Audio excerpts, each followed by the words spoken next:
Everyone that is here, particularly our visitors. We're glad to have you a part of our evening. And we have a reasonably good agenda, I believe. We want to invite people to be aware and then participate when those opportunities arise. We hope you have the agenda. They are available at the back of the room, as well as the other materials that are distributed for the meeting this evening. Before we begin the roll call, the Deputy Mayor, Denise Everhart, cannot be here as a voting member. She designated Councilwoman De La Isla for her proxy, so she will be a voting member this evening. So we'll begin with the roll call. All right, Mayor Wolgast. Here. Councilmember De La Isla. Here. Councilmember Hiller. Here. Councilmember Schmidt. Here. Commissioner Bueller. Here. Commissioner Cook. Present. Commissioner Archer. Here. Councilmember Brown. Here. Councilmember Ortiz. Councilmember Manspeaker. Here. Councilmember Schwartz. And Councilmember Harmon. You have before you the agenda. The first item on the agenda is approval of the minutes from the meeting of December 10, 2014. Is there any discussion or correction of the minutes? Councilwoman Hiller? This is a small technical correction, but if somebody wanted to do research from the minutes, they'd have a little bit of a hard time. On page 34 in the League of Women Voters report, there was reference to the Pew Trust as well as to Dr. Byrne from Washburn University. Pew is actually spelled P-E-W, and Byrne is B-Y-R-N-E. Okay, we will take those as agreeable corrections, technical corrections. If there are no other discussion, we have, this is an action items. We have two people who have indicated an interest in speaking. The first is Joseph Ledbetter. JEDO governing body, thank you. I did want to point out, I didn't get one of these items that was sent in the agenda until yesterday, and I know we're supposed to send everything out 5 days in advance.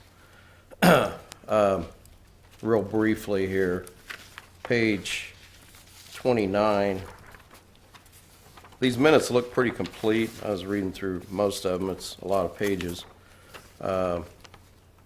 Second paragraph, Mr. Alan Toll, Go Topeka Board, said there are best practices out there that we are looking at for Go Topeka. They're different than what they were. We had a pretty lengthy discussion on that at a November meeting, and that appears to be correct, and that is why I asked for a copy of those Go Topeka minutes, because they were mentioned in a JEDO meeting from Go Topeka, and they have not been forthcoming. Thank you. Thank you. Thank you for your comments. Carol Marple. I'll pass, thank you. Okay, you'll pass. Thank you. That completes the public comment. Board, what is your pleasure on the minutes? Motion to approve the minutes as corrected by Councilwoman Hiller. Okay. Commissioner Cook moves the approval. Commissioner Bueller seconds. Any discussion? All those in favor? And by the way, we will be on items like this, when it appears there will be a unanimous vote, we will have a show of hands, and they will be recorded by individual rather than having a roll call vote. And if that's okay with everyone, just to move it along a little bit faster. So all in favor of the approval of the minutes, signify by raising your right hand. Of the voting members. You're a vote. Those opposed? All right, it is a unanimous vote of the voting members, Got an although abstention. she did not, Councilwoman De La Isla abstained because she was not here at the last meeting. All right? So unanimous, except for Mr. With one exception. Got that? Okay, the second item is a presentation on the JEDO infrastructure report, and you should have a copy available of that. I will ask that report will be made by Brandon Kaufman, the Chief Fiscal Officer of the city, and he is the city's representative on the JEDO Finance Committee. There are two parts of this. First, you have the financial, and then more of an infrastructure report. Mr. Kaufman? Good evening, members of the board. The first report that you should have in front of you is the financial report. This is for the fourth quarter ending December 31st, 2014. This is on a cash basis, so it would not match the audit because there's accruals that occur in the audit for sales tax that is received in January, February. So total receipts based on the cash statement for 2014 were $15,153,650.05. Total disbursements for the city of Topeka were $3,380,650. Total disbursements for Shawnee County were $7,782,839.73. Total disbursements for Go Topeka were $4,999,999.92. Then also some smaller charges for publication expense for the request for proposal of $378.72. Audit charges for the annual audit of $4,235. Bank charges of $146.47 for total disbursements of $16,168,249.84. So net disbursements negative $1,014,599.79. So the beginning balance for at January 1st, 2014 was $6,897,910.67, with subtracting those net disbursements for an ending balance of December 31st at $5,883,310.88. Thank Are you. there Are any- there questions on the financial report or comments? Seeing none, we'll go to the infrastructure report. And this, as you know, we had this a number of years ago, and then last year we went back to having a report on the status of all the projects. And you see there, we sort of worked on one to give an overview of all of the projects under our current taxing revenue that has been received. And you see that to date, then, by this, we've spent $55 million. And at the bottom are the remaining projects. Yes. So- go ahead. Members of the board, that's the JEDO project spreadsheet. That includes, the total there of $55 million includes all projects, including projected projects. So if you see there's a star there beside two of the projects, that would be 21st City Limits to Urish Road. That still has some final construction costs that are still rolling in. The project's substantially complete, but there's a few costs that are still outstanding there, but it should not change that much. The 21st to Urish Road, the Indian Hills, you can see the majority of that money will be spent in 2015 with construction 2016 for a total of $5.8 million. So that's a projected number at this point. However, it could come in below that. That's what the budget that was set and approved. And the sales tax did start increasing a bit more in 2014. And so as we start looking at 2015, hopefully that we can start beginning to estimate what our ending balance will be when this is through, when we're through with this process.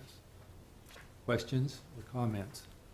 And if you would like something different on this in the future, let us know and we'll work on it to provide the information. But I think it's helpful to see where we are and as we start nearing the end, what the expenditures are. Okay, any questions? Okay, thank you. Moving on to item 3, the approval of the incentive contract project Blue Sky. That will be presented by Scott Smathers of Go Topeka, and also we have representatives here from Big Heart Pet Products. Good evening, Scott Smathers with Go Topeka.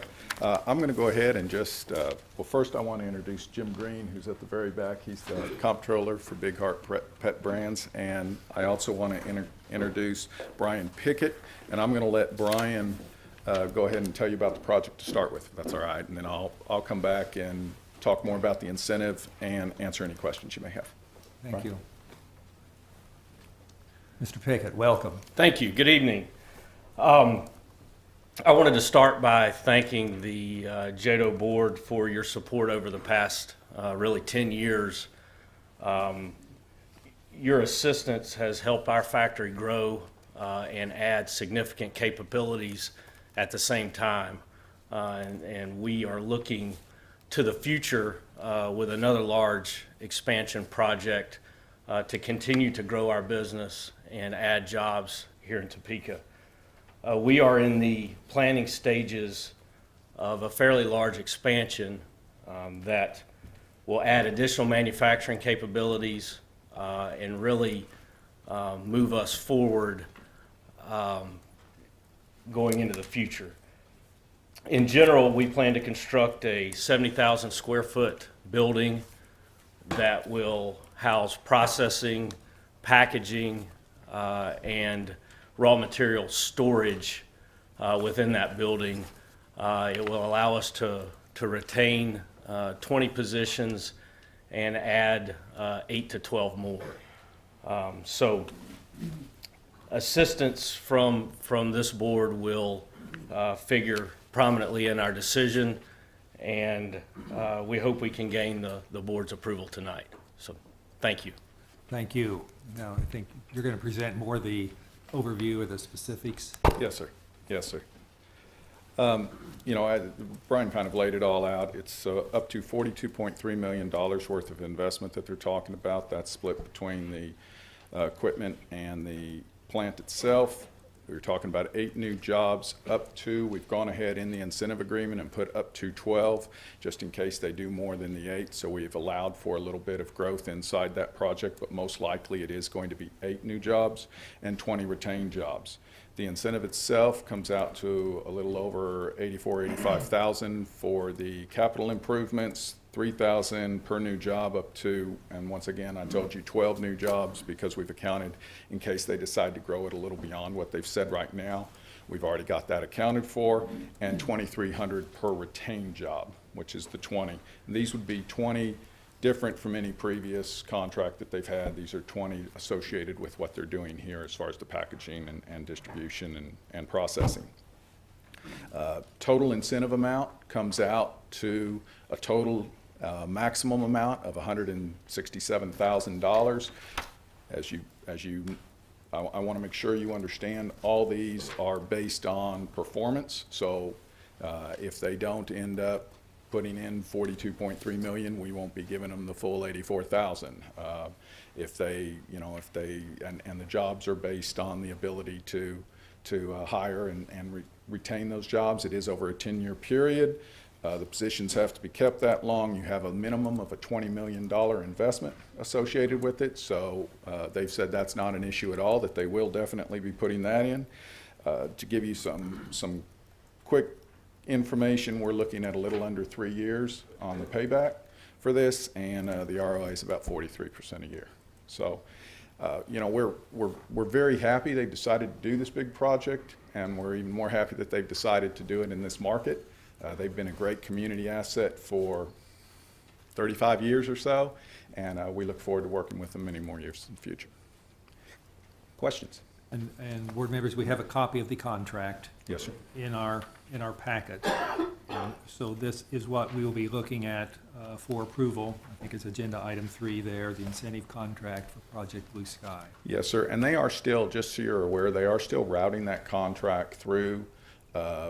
They have a process that, although it's gone through their legal and everything, now they have to route it through multiple managers to authorize their headquarters here to sign it.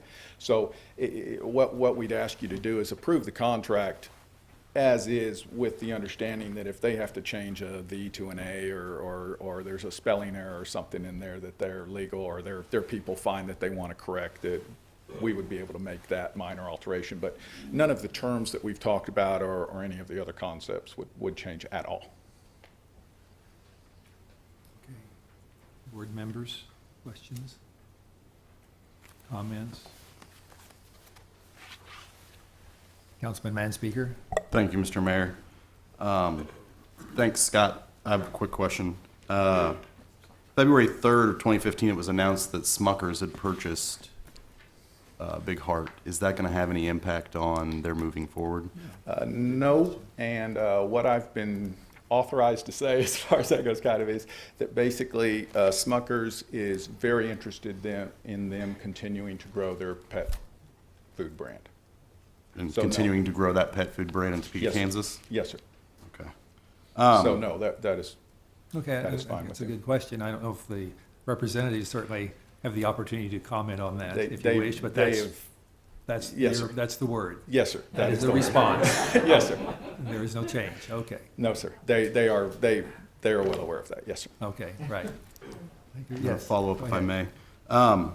Where I look here at the retained full-time employment positions, there's a wage guarantee, or it says an annual average wage of $45,100 when averaged against the other proposed retained full-time employment positions at the expanded facility. I'm not the smartest guy in the book, so I don't know what that caveat behind that 45,000 number means. What is a person who works there going to make? On average, the 20 retained jobs will be paid $45,100 plus benefits. But what's the caveat? We're going to get into a legal question. Do you mind if I bring Jeff Weathern up Sure, to answer that's- the yeah. caveat, if that's okay?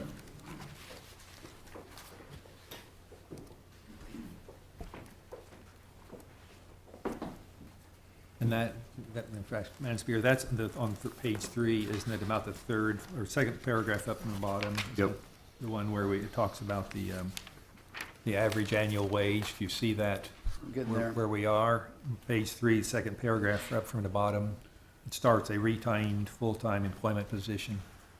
With an average annual average wage of $45,100 when averaged against the other proposed retained full-time at the expanded facility. The purpose of that is they have received other incentives that are still ongoing. We don't want them to average them against some of those other jobs, but rather, when they retain these 20, we're looking at that small set, the 20 retained jobs. So half of those might make a little below that, half can make more than that, but we're averaging them across that. So you're looking at how many they have on this new project that they average out to the 45-1. Does that answer your question? Makes sense, It's, we want to make sure they're not averaging against some other project that we've already incentivized, but so we're looking at that small set, or this new set of people.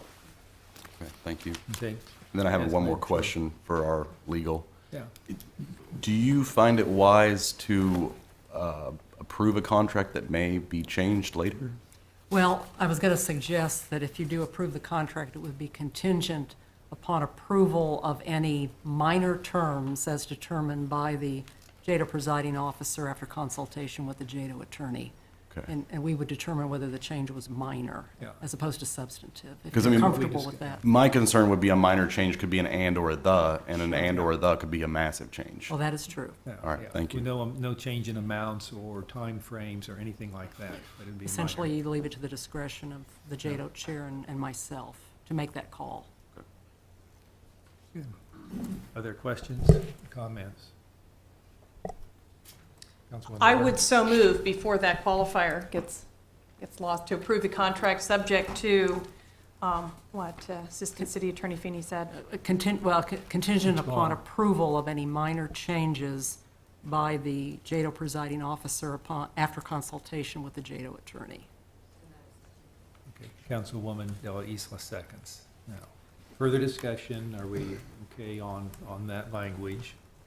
Just to Yeah. clarify on that, Councilwoman that would mean then that if for some reason there was a change that you all determined was not minor, that we would get Have that to come contract back. Yeah. That is correct. Yeah, it would Thank have to you. come back to the board.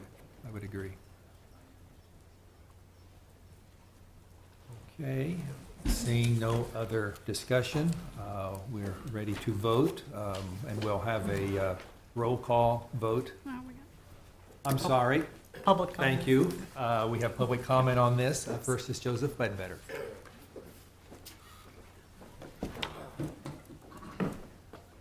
That's why I sat on the front row. No, I'm kidding.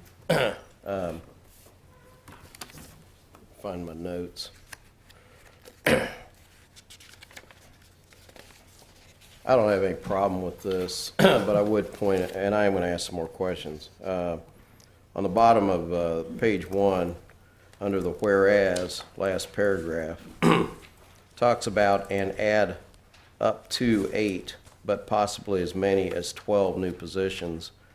I'm trying to figure out why you just don't say and add 8 or possibly as many as 12. In other words, you would say you are specifically going to get 8 new positions, unless they don't want to do that.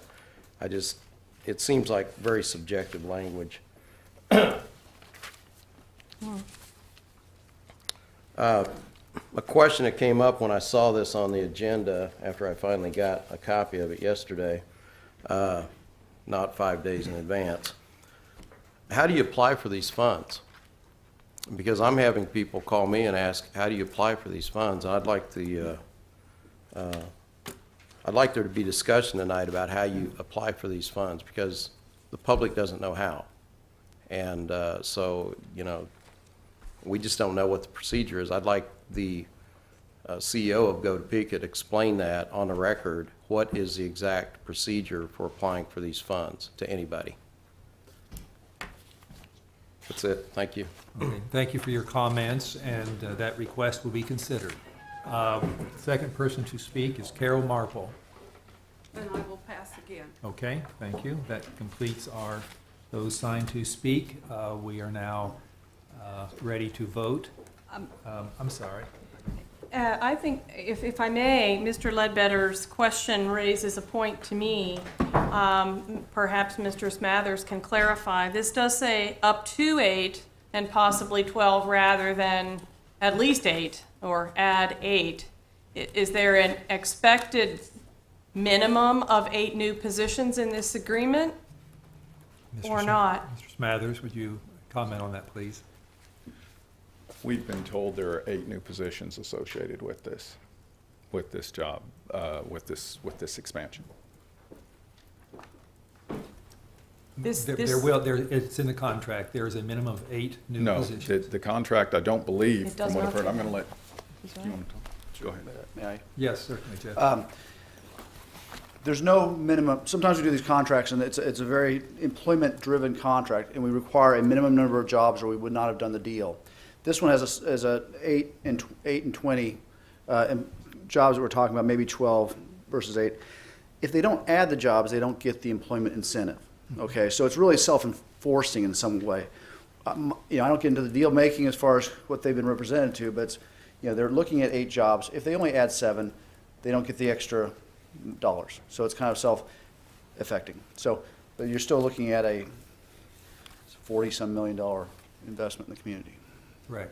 And I believe that the payment for the additional jobs occurs at the end of, you have, I know it states that in here, it's something that isn't certainly paid in advance. It's paid after the year in which they hire the position, is how I understand, how I drafted, I understand it. In Yeah, May. in May of the following year.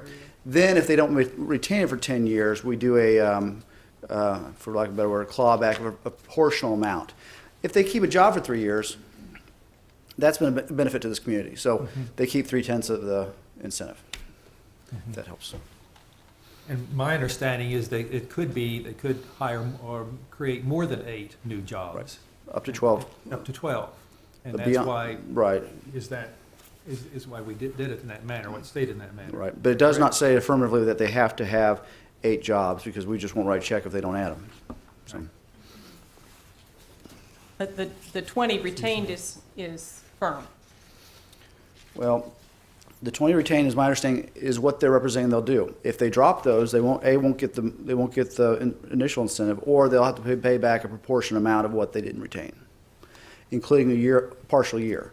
They have to keep those for full years to get a 10th ticked off. If that makes sense. All right, are there other questions?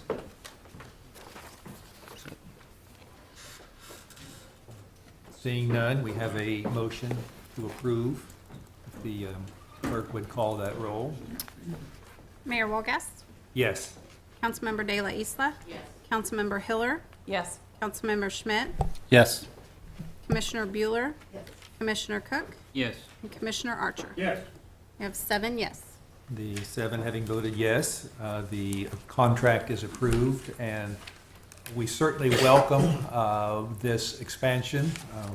Jim and Brian, glad to have you here. We are certainly more than happy to have you in our community. This has been a major producer of employment and investment in our community. We look forward to working with you in the future, and hopeful this will all come together as everyone wants it to, and the expansion and everything goes forward. So thank you very much for your confidence in Topeka and in working with us. Thank you. The next item is item 4, presentation of the Go Topeka fourth quarter year-end report. And by the way, we received earlier the end-of-year report. This was received online. It was posted in early February. This meets the contract between Go Topeka and JEDO that they report at the end of every quarter on the activities and the financial status. Tonight we have then a brief report, and I've asked that it be brief because we have the next 2 items I think can be rather more substantial in length, and will take more time and I think deserve it. And we're just beginning into 2015, so if Scott would give us that overview and have an opportunity to ask questions and comment. Thank you, Scott. Thank you, Ms. Mayor. I'll just run through them real quick. We're currently working on a little over 40 projects. You can see the breakdown of the types of projects they are. We had 9 new ones opened in the fourth quarter. Some of the projects we've been working on, they can be 3 years running as you continue to work with them. Some of the projects happen very fast. For instance, Project Blue Sky, when we get to the next slide, didn't even make our total annual report or our results because it didn't happen until just kind of very quickly in December and January timeframe. So it's busy. We're kind of going every which way, and that's a good thing for us right now. We have begun the process of updating our marketing materials and our website. That process has just begun, so we're hoping over the next 4 months or so, 4 to 5 months, we'll have everything complete on that. We continue to market at multiple events. We actually also expanded a little in what we were doing. We went to the regional Heartland ICSC show. That's the International Council of Shopping Centers. Kind of looking to look where maybe we can find some shopping or some retailers that might be able to do some infill, both in downtown and some of the other areas of the market that could possibly use some. So we did go there and met with some people, and I always find the local shows are a little more, I call them a show, the conferences or whatever are a little more beneficial to us rather than trying to go to the national one, because it allows us to really, the people that are there are the ones that are looking in the surrounding states, and that's always important. We have had multiple KRN meetings. KRN, once again, is the Kansas Regional Nexus. That's a combination of Manhattan, Lawrence, and Topeka. And what we're doing, in a nutshell, is getting together. We're looking at it both from a legislative point of view as well as possibly some marketing opportunities that would be there for marketing the region, especially when you deal in the animal science area or the medical area. And then, of course, we've started the signage in Kansa. And I'm just going to kind of go through them all. I guess if you want to stop me, somebody will just say, hey, slow down. The existing business, we actually have, besides Blue Sky, we opened 1 new one in the fourth quarter. As you know, we are in the process of trying to replace Joe Feldman, who left, and we hope to have that done fairly soon. We are in the interviewing process there. We did stop by and at a trip down in Dallas and visited the BNSF headquarters, talked to them a little bit about what's going on there.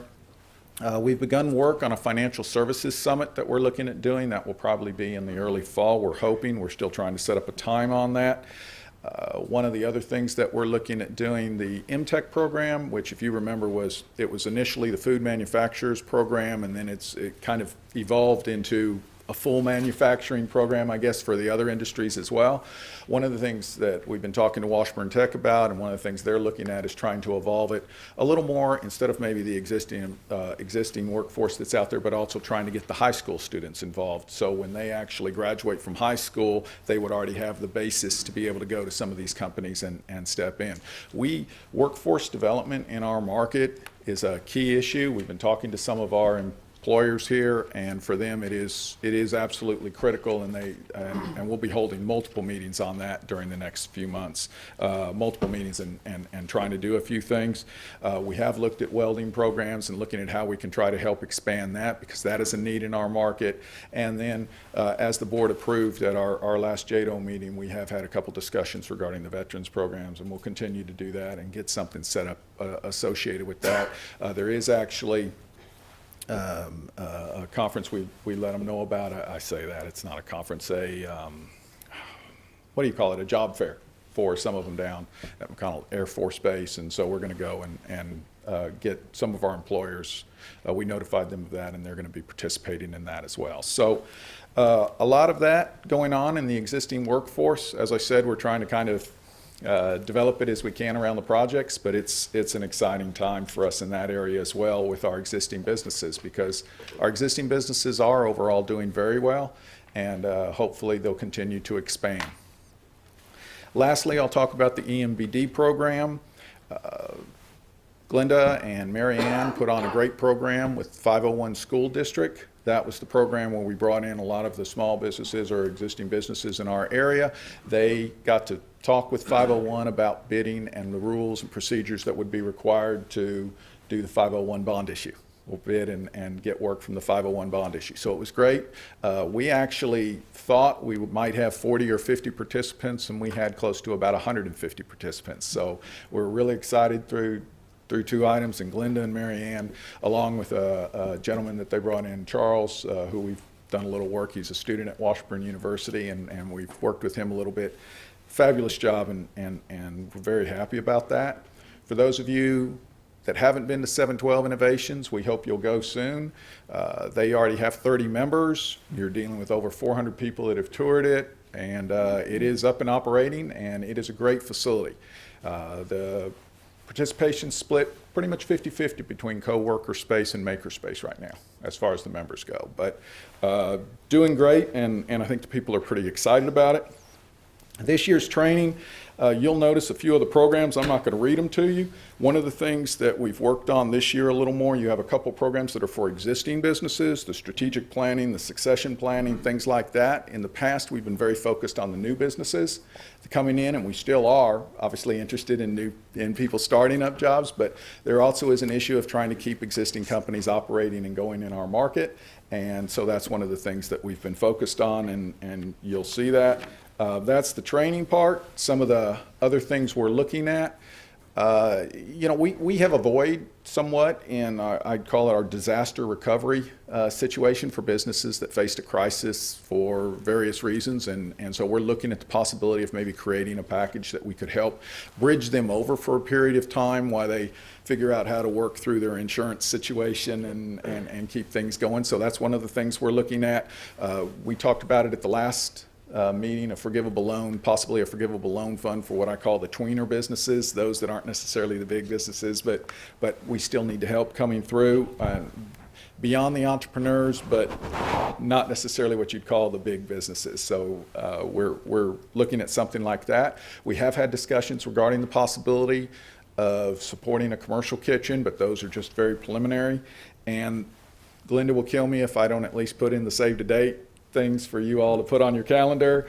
Small Business Week is May 4th through the 11th, and we are planning on doing a few events for that, trying to encourage people to shop at the small businesses, and also the Small Business Awards on May 14th with Dr. Bindapudi, and she is over at Kansas University and a really good speaker, and we hope you're able to make it. Okay.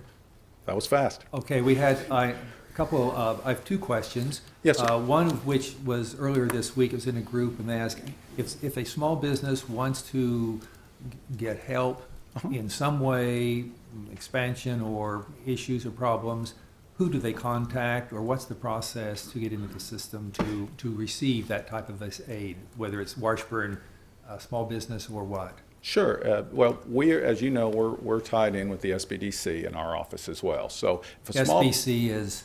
I'm sorry, the Small Business Development Center. Thank you. And I apologize. And so if you come in and you ask for Glenda or ask for Mary Ann, and if they're not in, you can always ask for myself or Or if Molly you don't know or who to whoever. ask for. Right. Just come on to the front desk, and then we basically will try to work with the business from there.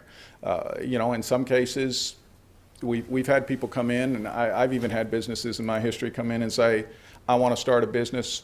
I don't know what I want to do, but I want to start a business.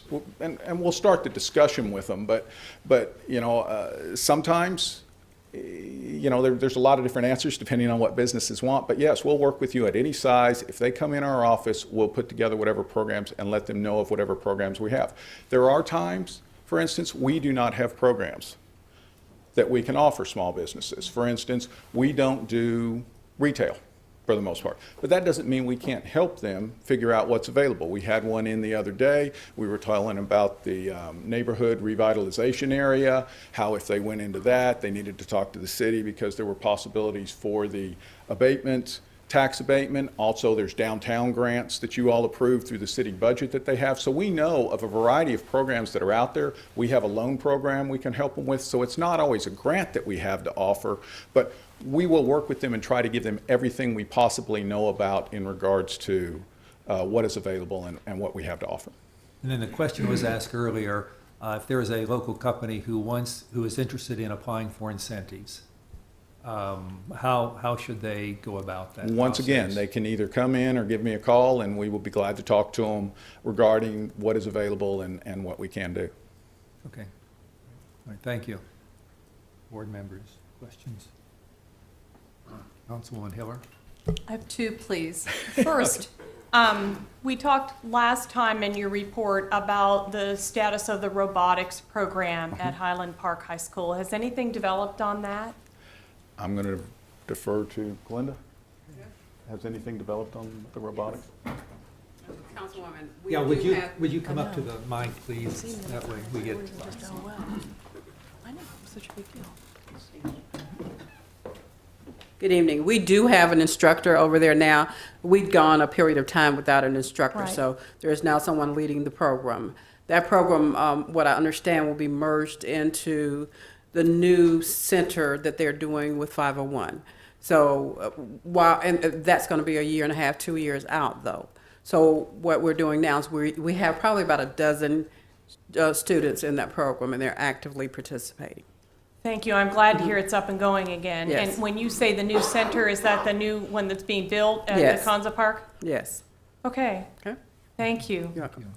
My second question was, you talked about the Kansas Regional Nexus, which is a new term for me, but it's probably Okay. been around anyway. I remember the first time that you all convened getting the chambers in Manhattan and Topeka and Lawrence together here in Topeka, and it was wonderful. My question is, who's at the table when you have those meetings now? You have both chamber representatives and economic development representatives. From for the three For the three cities? cities, yes. Okay, thank you. Sure. Very good. Other questions, comments? Okay, seeing none, thank you. Thank you. We will proceed to agenda item 5, a presentation on the Go Topeka Target Market Study. And to introduce that is Scott Griffith, the chair of the current Go Topeka Board of Directors. And I know if you don't say this is a Go Topeka project, it's not a JEDO project, correct? It was in the strategic plan of Go Topeka. Correct. So you're bringing it to us to share with the JEDO board. Very much Yes, so. thank you. And now, please, introduction. Thank you. As many of you know, my name is Scott Griffith. I am the local market president for Intrust Bank. I've served on the Go Topeka board for several years, and this year I have the privilege of being the board chair.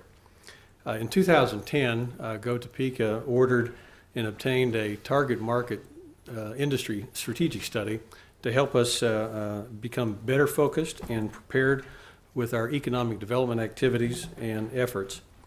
But much has changed during the last 5 years, and last year we saw a need to re-examine what we do, the local trends, industry changes, and evaluate new target opportunities that can help our community, Topeka and Shawnee County, grow and prosper. To assist us in this effort, we hired Avalanche Consulting, which is the same company that prepared our study in 2010. Avalanche is based in Austin, Texas, and is one of the nation's premier economic development consulting firms. Joining us today to provide a summary of their findings and updated target industry recommendations are Amy Holloway, who is the president for Avalanche, Tony DeLisi, a consultant and project manager for Avalanche, and Noel Salerno, who is a consultant and marketing manager for them. Now, Amy is the founder and president of Avalanche Consulting, and for the past 20 years, she has crafted economic development strategies for organizations across the U.S. Tony came to Avalanche from a very diverse background overseas and throughout the U.S., and he specializes in helping communities build on their competitive strengths to both create jobs and to improve the quality of life. Tony led the research process for this current study. Noel specializes in marketing, branding, and strategic development. She has served as an advisor and a strategist on this Avalanche team.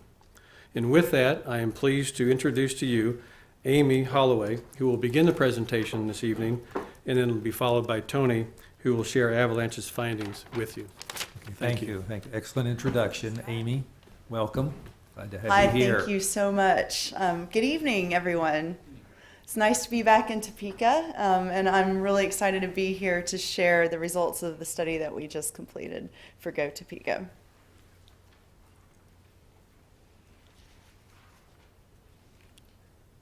Let's get the presentation queued up. Excellent. Okay, just to start off, Scott gave us a great introduction, and I've met some of you before, so I won't spend too much time on this. But I wanted to give you a little bit of background just so you understand our perspective and where we're coming from. You heard our background. I just want to let you know that Avalanche has worked with communities across the country. This is my 20th year as a strategist for economic development organizations. Our firm is actually celebrating our 10th anniversary this year, so we're really excited about that. And in total, we've worked with over 200 communities across the U.S., both very rural communities to cities, major metros, and even some states around the country.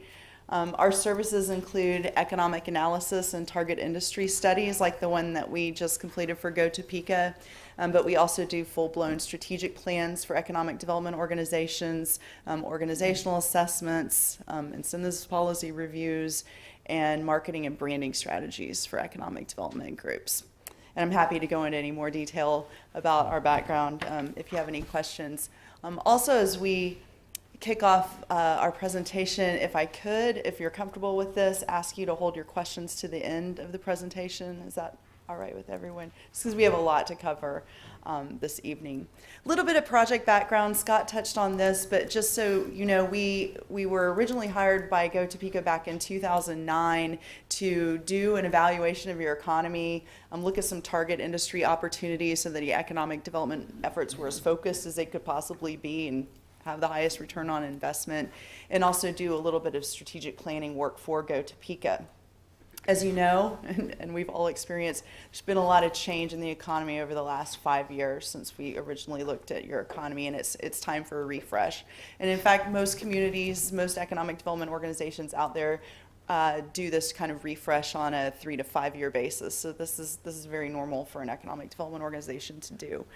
We were hired to do an update of an economic analysis for Topeka and Shawnee County. Look at how your target industries have been performing and update that list as we see fit based on what we see nationally going on, what's been happening here, et cetera. And Tony's going to be presenting more detail about our methodology here in a second. But just as an overview, we did start off with the competitive assessment. which involved both economic analysis and also us spending time here on the ground to see what's changed since 2009 and 2010. We conducted a series of interviews and focus groups with leaders around the community, and we wanted to hear not just look at the data, but also hear perspectives from people. Really, what are the stories here? What's been happening? What are the strengths and challenges of our economy today? And what are the opportunities for our community going forward? Based on that competitive assessment, we recommended target industries, which we'll be presenting here in a minute.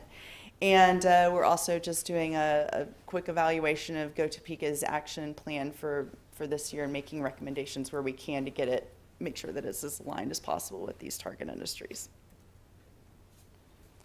All right, so with that, I'm going to hand it over to Tony to share the results of the competitive assessment and the target industry recommendations.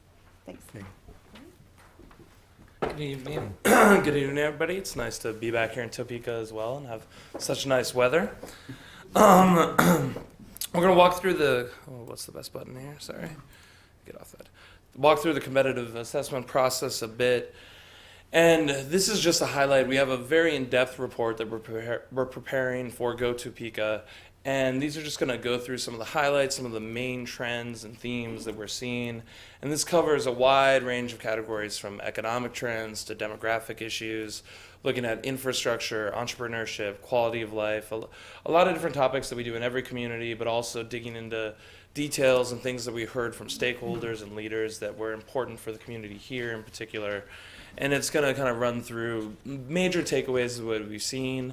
And then as we finalize this report with your comments, the comments that we've heard from the GoTopeka board, it will have further detail coming in the future. Initially, something important that we've seen here is that Shawnee County has done very well over the last 5 years in terms of job growth. When you look at private sector employment, take out the government job losses, which many have seen, but are not really affected by the community's decision here. It's the state capital, and those are political decisions and other choices that affect the government and the public sector side. Looking at private sector growth, have 8.3% growth in the number of jobs in the county from 2009 to 2014. That's nearly 4 times higher than the population growth over the same period, and that's higher than the state of Kansas and the U.S. And that's really encouraging because that helps see those jobs that were lost during the recession in 08 and 09 being recovered more quickly as jobs are created more than the population is growing. At the same time, that's kept your unemployment rate much lower than the U.S. and at the Kansas level. Recently, in October 14, it dropped to 4.0, and I believe it's gone slightly higher since with some seasonal adjustment. But 4.0 is about as low as you really see unemployment getting anywhere. In many communities, economists will talk about the natural unemployment rate, that at a certain level there will always be a flux of people unemployed in a community, and it tends to be in that 3.5 to 4.0% range. And so while this is all very good news, that also starts to raise some questions that I think we'll talk about a little bit further of whether there are going to be upcoming concerns with workforce availability as you start to have a narrowing available labor pool. So looking at those industry trends as we looked at employment, and I don't know if you can all see the charts you have in front of you. The next one, we looked at a bubble chart here, which is one way of analyzing trends by industry within a community. And if you look on the y-axis, moving up and down, the level above 1.0 represents a higher than average concentration of jobs in an industry. So you have above average concentration that shows there are strengths locally, reasons that those jobs are there. And below 1.0 on the vertical axis, again, would be a less concentrated industry. Similarly, left to right on the x-axis represents if those industries have been growing. This is over the 2009 to 14 period. And if they're on the left-hand side, they might have been losing jobs. And then the size of these bubbles represents their relative size. As you see, government is the largest bubble in the county, and it's really the state capital that makes sense, and it's a major source of employment. Fortunately, there have been job losses, but that isn't really something in GoTopeka's purview. The public sector is affected by many other decisions, and we are sad to see those jobs go, but we're focusing more on the other industries. And there's a lot of positive movement there. You see almost all the industries have been on the positive growth side over the last 5 years. Finance had a slight dip, and we can attribute that largely to Athene moving their headquarters to Des Moines. Manufacturing has been a little bit slower, a few job losses, But what's really fantastic, and I think we're going to talk about later and jumps out on this chart, is that professional and business services growth at 60% is really remarkable in a community of this size, seeing so many of those jobs, which tend to be pretty well-paying and really significant jobs, growing that quickly and driving that recovery out of the recession here in the county.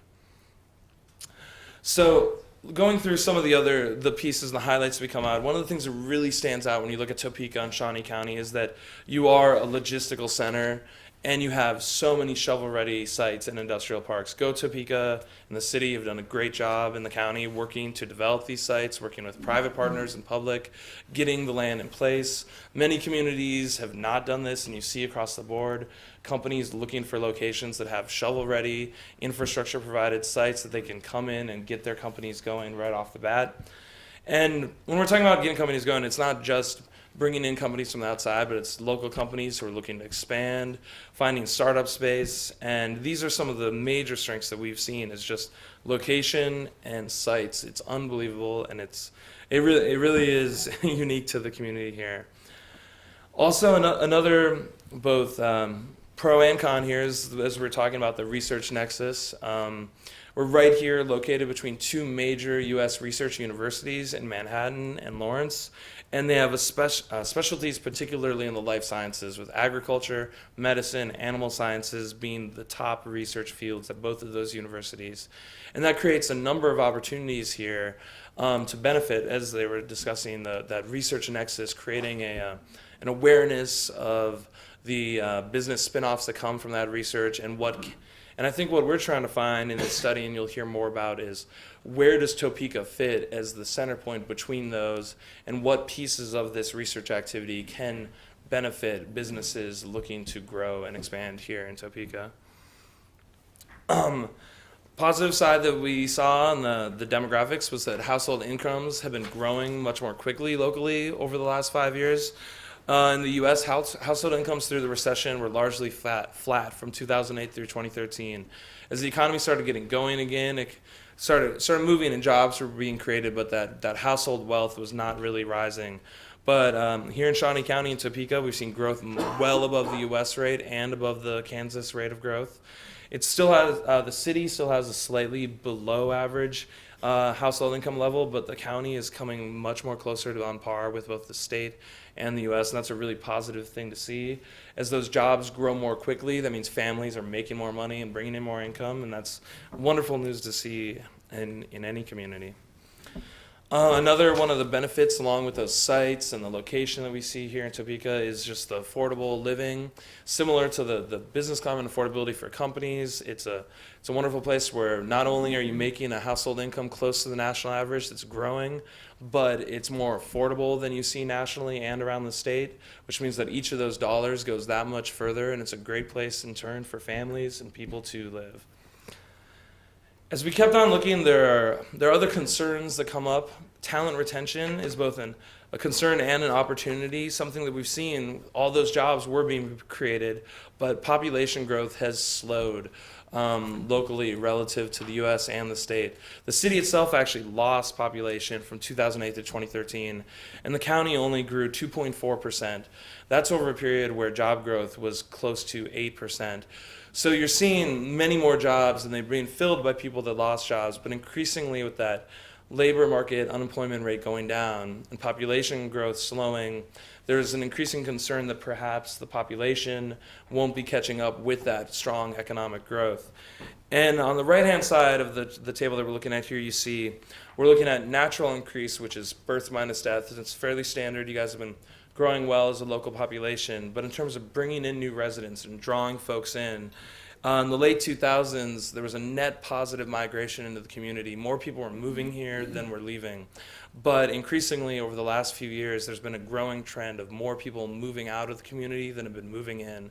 It didn't turn negative until 2013, but over that period, although growth was positive, there is a trend that we clearly see happening here, and it's something we need to dig into and better understand to look at these workforce dynamics. Next piece is to part of understanding that, and there will be more detail as we finish this report, but as where are those people that are coming in coming from, and where are those people that are leaving going. And this data is a little more dated because it's available from the IRS as it comes out. But we see that your largest source of new residents, folks coming and moving into Shawnee County, are coming from smaller communities throughout the state of Kansas. Manhattan being the largest of them, but counties all throughout the state. And then similarly, leaving, the largest destination for people leaving Shawnee County is to go to Kansas City. And after that, it's destinations across Colorado and Texas and California.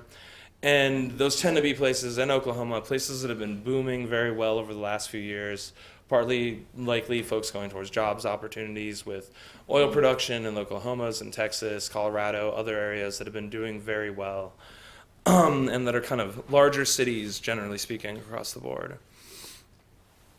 Another thing, and this is a complicated issue that I like to delve into just briefly for a second, but we saw, and it's very exciting, that household incomes have been rising, and that's a wonderful sign for all those people that are getting jobs and their families are earning more money. But at the same time, the local poverty rate has risen. And it seems like a contradictory kind of piece to see, but the more that we dug into why poverty rose here faster than we saw nationally, it's really among those that are unemployed. So unemployment has gone down, but among the unemployed folks, there's been a number of chronically unemployed people over that 5-year period of time. And over that period, unemployment benefits have run out and other factors might be affecting it. And as they remain unemployed, they've increasingly fallen below that poverty threshold, which rises the poverty level locally, even though you see more people with jobs and more people doing well on the other side. And part of this factor, just to caveat something discussions we had earlier, is that the national poverty level is national. It is one number that is all across the country. So a dollar here goes much further than a dollar in New York City. So when you're looking at these numbers, it has to be put into some context of understanding that poverty in Topeka is not necessarily as harsh as poverty might be in New York City by these same standards. Another thing, and this is another we want to point out, that this data only goes through 2012 before we've seen a very expanded program in small business development here from Go Topeka in particular. And we've heard a lot through some of our focus groups and our interviews that in the past there's been some disconnect where folks were unaware that there were programs available from Go Topeka or from the city or from the state. And although there's resources for small businesses across the board, many of them felt somewhat disconnected. And we really have to applaud. We've heard significant praise of Glenda and the work of Go Topeka to get those efforts more coordinated, to be able to point people in the right direction of where those resources are available. But at the same time, in the period before this effort began, we saw a sharper decline in small businesses here in Shawnee County than you saw nationally during the recession. And this was a national trend. The recession hurt many small companies, and many of them had to close their doors, but it was a little bit sharper here. Same time, the slightly lower share of small businesses in the county is not that significant, and particularly when you take into account the large presence of government employers who are, they do not employ small companies, they're employing many, many people. The appropriation share is not really that low. So I think we can take this with a grain of salt, but it is something to say and commend the efforts that are moving forward to increase those small business resources. And we hear about that, and this is incredibly important, I know, for us when we're talking about target industry development, which is the next section we'll get into. Last little pieces that I've noted is that we're talking about business climate and building businesses locally. Topeka, Shawnee County, Kansas really stand right in the middle of the pack nationally in taxes. I know there's a lot of statewide debate on the tax issues, and we'll see how these trend out and affected in the future. But currently, Kansas is ranked 26th nationally in overall business tax climate. So it's not good or bad, a pro or a con, but it's right in the middle of the board, and it's something that won't hurt you, but could potentially be a positive with changes in the future in terms of the tax codes and so forth. And lastly, I think we got in a lot of this was harder to get into with the data side, but we had many discussions with folks. And there's a wide variety of perspectives and opinions on the quality of life issues and why some people might be moving out of the community and who those people are and who can we attract as a community in terms of new residents and workers. And in some of those perceptions, one thing that we can show in the data is that this is a family-friendly community and it's very affordable, but crime rate is slightly higher. And these are the kind of data state statistics that site selectors and other businesses would look at from the outside when they're evaluating a community. These are not, by far, not, over-the-top crime rates or anything along those lines, but it's important to recognize that these are some of the realities that are seen by folks coming from the outside. So that's just an overview of some of the main drawaways that we went through in this, and we looked at other factors like exports and GDP and so forth. But the gist of all of that, and more so especially the conversations that we had with many of y'all, as well as people from the business community and from nonprofits and across the board in the community, was to figure out what are the target industries that Go Topeka should be focusing on, and how can they be more effective. And when we're talking about target industries, I think we like to point out how targeting and economic development is generally the three-legged stool. You're looking at business attraction, trying to convince folks that this is a community they should come into and move into. Business expansion, talking to local businesses and seeing what do they need, how can we help them grow and improve and stay here. That's retention as well, and business startup and innovation, and getting folks creating their own companies here in your community. So when evaluating a target, there's many ways to look at it, but in this lens, we're particularly looking at for Go Topeka's efforts.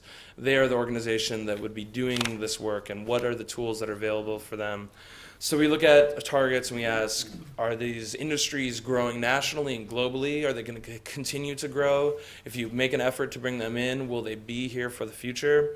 Are they served well by the assets that Topeka and Shawnee County have currently and have the capacity to build upon that will help those companies? Will they grow even faster with economic development support, or is that an irrelevant factor to that industry? Particularly, will Go Topeka's tools that are available as an organization be able to affect this industry as a target? Because why target it if their efforts will not be to any benefit? And then looking at some of those metrics that I talked about, the rising poverty levels to some degree, and some other issues with quality of life and GDP and exports that will be in the report, we want to make sure that targets will help address those metrics that have been underperforming slightly. There's been so much success in many areas, we don't want other areas and other people in the community to be left behind, which goes to particularly, I think, ensuring that any industries that you're targeting offer a range of career opportunities, from low education, lower income folks that can get in at an entry-level job, to people with high skills and technical degrees that will be higher paying. But everybody in the community can benefit from these industries growing locally. And finally, through discussions with everybody, we try to identify what is the vision that the residents and the leadership of Topeka have for the community, and do these industries fit with that vision moving forward. So that's the framework that we go into looking at this. So now I just want to provide a kind of quick overview of the past targets that have existed that were identified, and our recommended adjustments and thoughts on it, and what those new industries would mean, and how they'll be supported going forward. So a quick run through of the current targets. In 2010, when the study was performed by Avalanche in conjunction with McCallum Sweeney, it looked at almost a broader region than just Shawnee County itself. So some of these targets were identified with an inclusion of assets and resources that are in Manhattan and Lawrence. And it's a little bit broader, so part of our effort will be to focus these in. But the initial targets that were developed were back office, biomedical, clean energy, food manufacturing, and logistics and distribution. Aviation was added as an additional target a couple of years ago, and we included them as part of this analysis to really understand how these industries have been performing locally and nationally over the past few years, and what are their opportunities to adjust them and make them more effective as targets in the community. As you see here, this chart might be a little confusing. It just shows quickly the number of jobs here. That LQ is that concentration level. Above 1 is a higher concentration, and below 1.0 is below concentration. Average wages, local growth, and the net new jobs.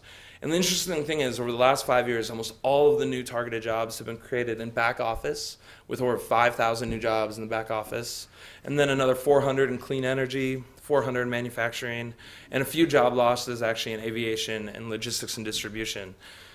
And a quick takeaway to break down each of these, we have much more detail coming up in our study and how we've looked into it. Aviation essentially despite there being very strong infrastructure resources here locally, there's almost no jobs in aviation. And that's a broad category that can include from maintenance and repair operations to original equipment manufacturers like Boeing to smaller component manufacturers. But there are very, very few jobs currently here despite those resources. And there's also very strong competition with established in-state aviation clusters and out-of-state clusters. So there's opportunities that I'll discuss further there.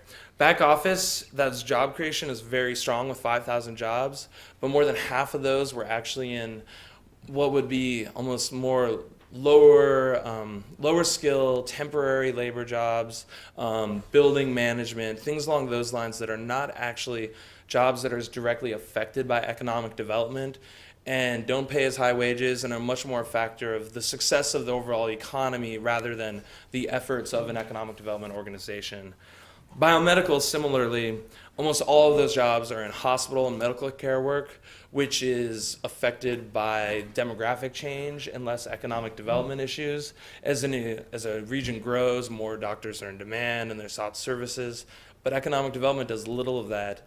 The sort of biotechnical side, the pharmaceutical development and medical devices, we've seen very little employment locally, and what little was here has actually declined. And much more of that has gone towards the university towns to either side to be closer to the research activities themselves. Clean energy has done surprisingly well, but when you really dig into it, it's much less clean energy as the sort of coin phrase would be, and more just straight power manufacturing and distribution, and more traditional manufacturing for support in some ways, but not necessarily clean energy. Additionally, that industry was a very hot industry 5 years ago. Everybody was expecting significant growth nationally and across the state, and we haven't really seen that boom that many people predicted, and it's shifted the industry into other areas that I will also discuss a bit further. Food manufacturing is incredibly successful here. You'll see it's more than 4 times more concentrated locally than you see nationally. Incredibly strong growth, 17% over the last 5 years. It's just been doing very, very well, and we'll go into that some more. And lastly, logistics and distribution also remain strong here. There have been some slight job losses, and there's some questions related to that. But I think although there were job losses, this is through a tough economy. Excuse me. I'm losing my voice a little bit. And it's still going along strong. So we went through a long analysis, and we pulled many numbers looking at the detailed pieces of all of these industries and discussing things with people to understand what is happening locally. And based upon most of that, our primary recommendations are to kind of refocus and consolidate GoTopeka's efforts into what GoTopeka as an organization can most directly affect positively in this community.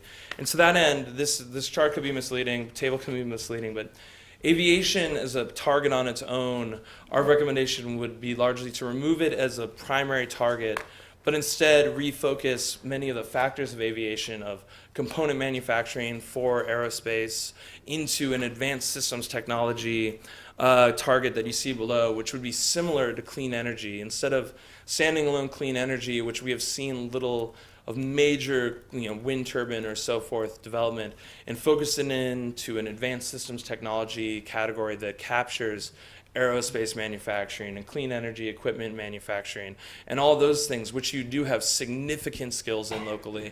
The concentration of fabricated metal production and other machine shops and so forth in this community is actually surprisingly high. And this is the new face of manufacturing, and we'll talk about that a bit more in the future. Similarly, back office, we took from kind of half and half those lower level, lower income, less affected by proactive effort jobs, to the other half that grew, which was financial services, insurance services, have seen significant, incredible growth here. We saw that professional and business services growth side as being the leader of the recovery from the recession. And we think it would be more effective for GoTopeka to take the focus and put it entirely on that professional and financial services sector and a wide range of activities within that, and really concentrate on those that have the highest return on investment. Biomedical, the recommendation would largely be to drop it as a target in that those hospitals are the main source, and really they're going to grow. If the population grows, they will continue their growth. They will not be ignored as a community. Obviously, biomedical needs workforce development, it needs nursing programs, doctors. It's a significant part of the community, but for Go Topeka, those efforts are less directly related to what they have the capacity to do with their tools and their staff. And then lastly, keeping food manufacturing and logistics and distribution right on track with some refinement on the niche targets and some new efforts to really hone in on how we can best help them grow locally and keep that employment strong. So to that end, we have a new list of targeted industries and niche sectors that we'd recommend. And I'm just showing the graphic to jump out the high level areas, but I'm going to go into each one of these as quickly as I can because I know we have limited time. But advanced systems technology, somebody could ask, what is it? This isn't old manufacturing. It's not, smoky rooms and 115-degree welding rooms and heats. This is clean manufacturing, machine shops, computer-controlled programming. There's really a new change in manufacturing in America that's been happening over the last few years, the last 10, 15 years, and I think we're really coming back to it. You're seeing jobs coming back here because of our efficiencies with training and technology and advanced manufacturing, particularly focusing on aerospace and other component manufacturing to keep that aviation target, which I think is strong, but less on the bringing in an airline or bringing in Boeing, who are much less likely to move from their highly concentrated cluster locations now.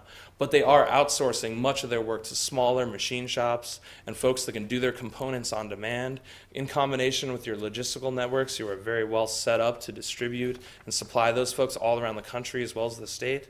Similar with clean energy technologies, we've heard about a company locally who makes frameworks for solar cells, and they do that, and it doesn't get included in clean energy because it's just the frame. They're not building a photovoltaic cell, but they have those skill sets to put together these custom arrays and set this up, and they sell these around the world, and they do and expand their markets. And similarly, machine shops, which is just will catch all many of these other factors, supportive of so many industries that are both here in the state and across the nation and world. And in terms of addressing some of the underperforming issues, this is the kind of technology that will help raise exports. It creates jobs at a wide range of levels because you've got engineers that are required with higher, more technical degrees, but you have many jobs that only require assembly or a 1 or 2 year training program at Washburn Tech, who are doing an amazing job already working with local employers. And we see a significant opportunity to focus this in and continue to grow and to market this to young people and let them know that these job opportunities are out there and the training programs are available. And hopefully, and the projections hopefully will continue to grow. Similarly, food manufacturing, it's staying the course. You guys have been doing great. The Big Heart announcement was exciting to hear about when we were coming in here. One of the concerns that we had seen was that food manufacturing has done wonderfully, but pet food had been declining slightly recently. Part of that was Hills doing some consolidation, but it has nothing to do with Topeka. We see Big Heart coming right back, and the industry is growing nationally, and it's huge. And pet sciences and animal science has been a major focus of that research nexus and the corridor from here all the way into Missouri. And I think Topeka's part that we really see within that isn't necessarily doing the pharmaceutical research for animals or building devices, but again, having those great skills to make the food, to study the food science, and to put it into effect and build it here where it's affordable, you have the workforce, you have the infrastructure and all the logistics to put it into place. And so many of these have great connections as well with the coming industry, which is logistics and distribution. Fresh prepared foods is a wonderful target within that food manufacturing industry. The industry is growing so rapidly as fewer Americans are eating out and looking more for fresh, better dining options that they can buy in the grocery store. But they require quick delivery, quick turnaround, and with refrigerated products and warehousing distribution as a target in logistics and distribution in combination with those strengths that you have already in the food manufacturing industry. It's very prime to distribute all around the U.S., to connect agriculture and farmers to the processing, to getting them right out to the supermarket. And the opportunities here are significant. There's some challenges, obviously, on this, and there's opportunities to talk to employers, engage them better along these targets and with educators and look at the infrastructure and figure these out. But I think all around, those are strong opportunities. And similarly, the refocusing of the professional financial services. This is where it just amazed everybody. I think we asked the questions like, who knew that Topeka had such a large base of professionals? Obviously, it's the capital, there's attorneys and there's lobbyists, but there's a significant concentration of folks working in information technology, which is supportive of every industry, I mean, across the world. That information technology by itself isn't people making apps for a phone necessarily, but these are the people that are providing the basic services for bankers, for construction firms, for every type of business, and you have a large concentration of them here. And focusing on them and seeing what they need to support their growth will be very important. Similar corporate support operations, accounting, other types of back office work tied in with the logistics and so forth is growing, is concentrated here, and will hopefully continue to grow with the right support. And financial services and insurance support services are two of the just rising stars that we couldn't hear enough about from everybody here, whether it was security benefit, advisors Excel, the continued growth related to this.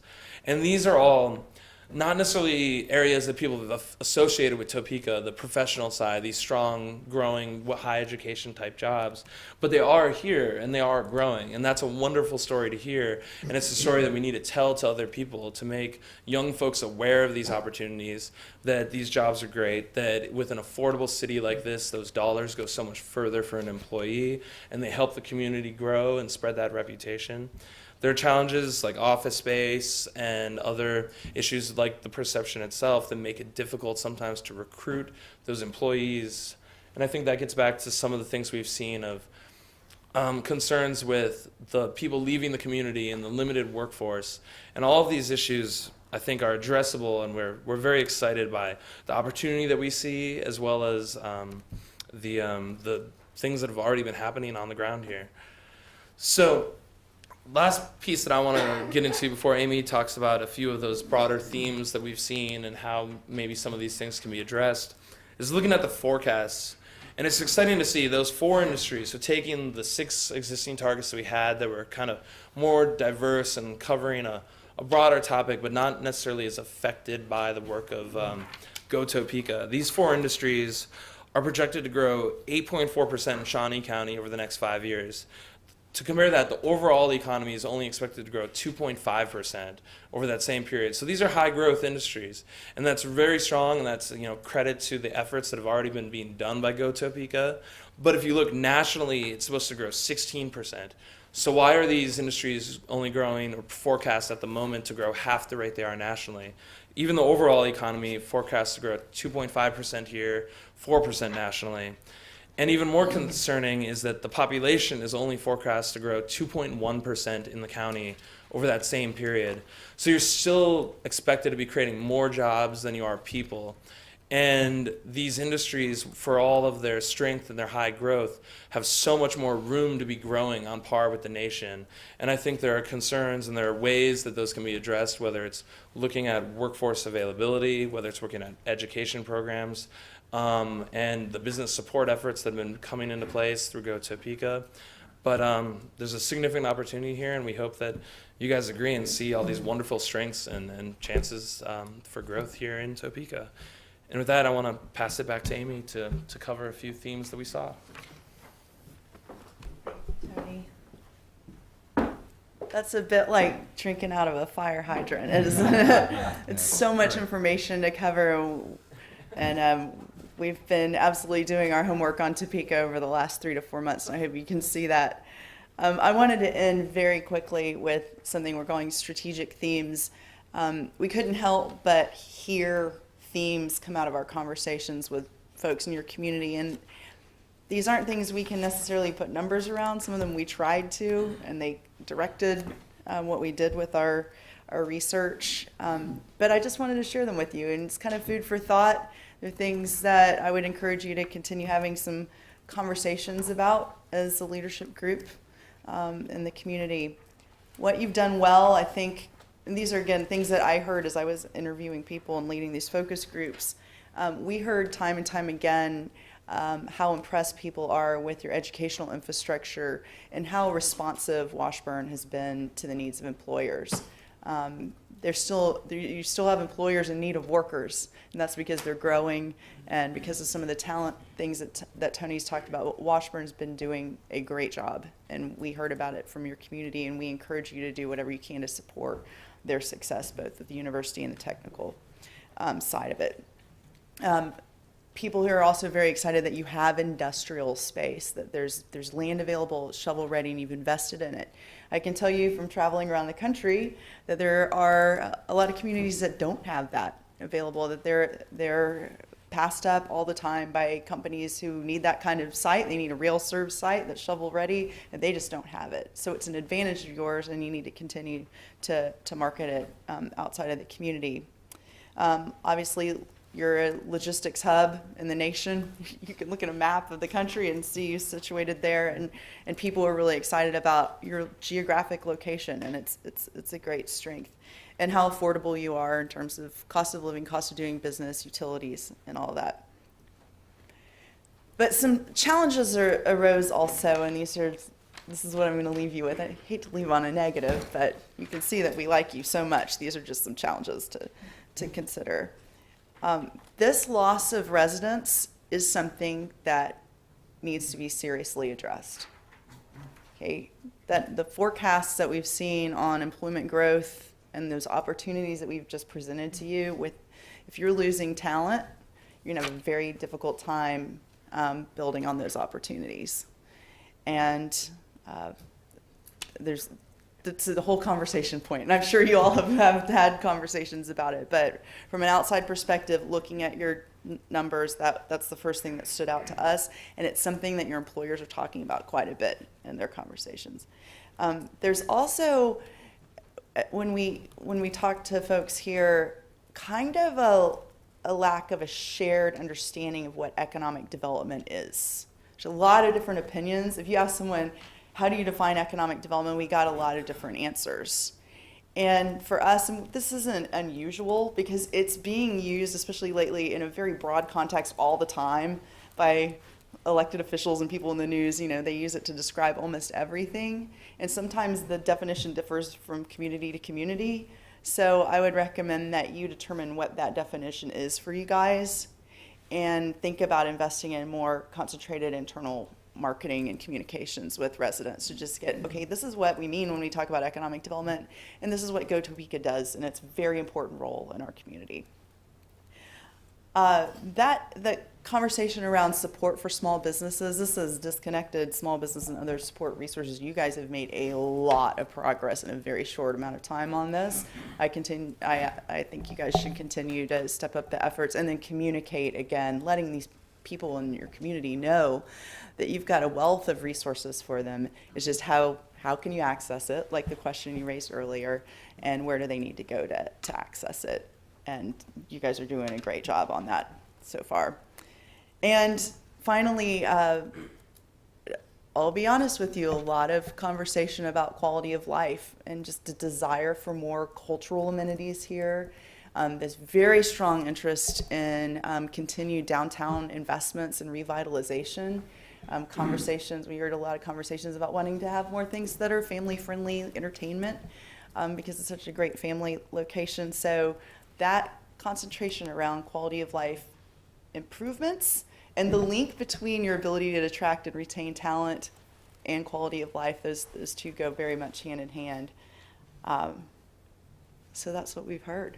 And I wanted to share that with you to end our presentation. And right now what we'll do is open it up to any questions you have, and I'll invite Tony back up to the podium. How are we doing on time, Mayor? I think we're fine. Okay.